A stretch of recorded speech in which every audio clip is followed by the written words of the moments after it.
That was what was provided for us to provide for ourselves in that environment. So that's what we did. And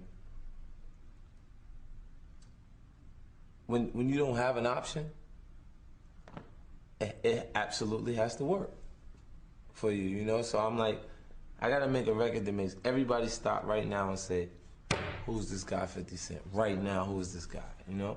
And then the creative part, I got $65,000 in advance from Colombia. $50,000 went to Jam Master Jay to negotiate the release from Colombia Records. $10,000 went to the attorney that drew the contracts up between me and Colombia and the release between me and Jam Master Jay. They left me with $5,000, and I was out there for over a year before the record came out. So I was back selling crack. How else you gonna provide? How else would I provide for myself and then be on call and able to be in the studio whenever the company called me to actually